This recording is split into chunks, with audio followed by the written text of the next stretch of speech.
Man, am I the only one who thinks that ray tracing is just going to be a gimmick?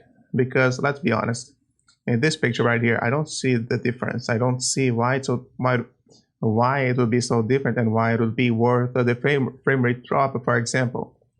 In this frame here, we see that the gaming without ray tracing is running at 116 FPS, but with a ray tracing on, it's running at 74 FPS. So that's a huge FPS drop. And the game is running on 1080p with the RTX, probably the RTX 2080 Ti. So really, really the biggest difference I see here is the lighting on these two chairs. It's really not that different. And for example, actually, what's I think the best use for ray tracing would be simply for the developers to use it to figure out how light is supposed to look like in a certain environment, and then mimic that, just fake that with their own tools and implementations and techniques. Because then that way you could have something very similar to ray tracing, to what it would look like with the ray tracing on,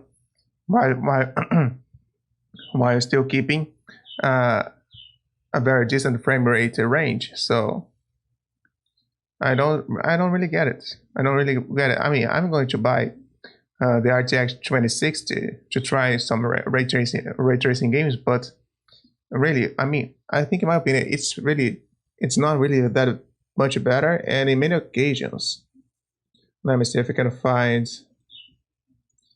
I go to comparison shots here.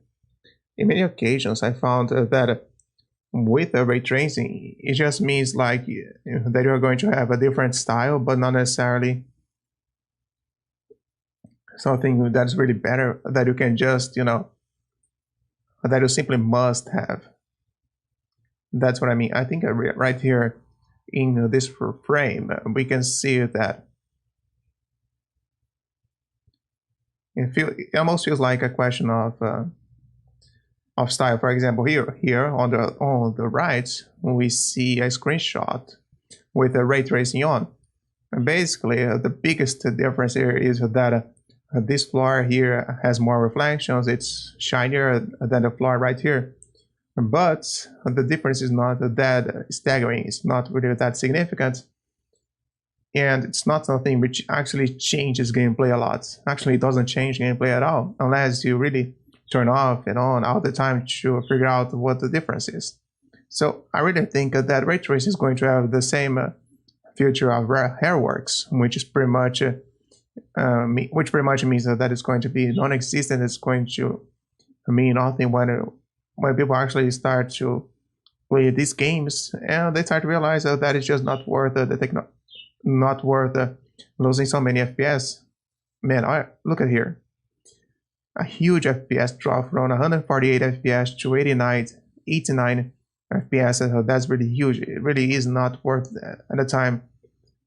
Mostly I'm getting the 2060 because I want to make sure that I'm going to have a computer which lasts the next generation in its entirety. So, but it's not for ray tracing. I don't really see the appeal. A lot of people are, trying to push down our throats the ray tracing cards, but really, I think a lot of people just like me are going to buy those cards because they think they are better to be future proof, but not because of the ray tracing. But anyway, if you have different concerns, opinions, and conclusion about this, please leave them down below on the comment section, and I'll see you guys next time.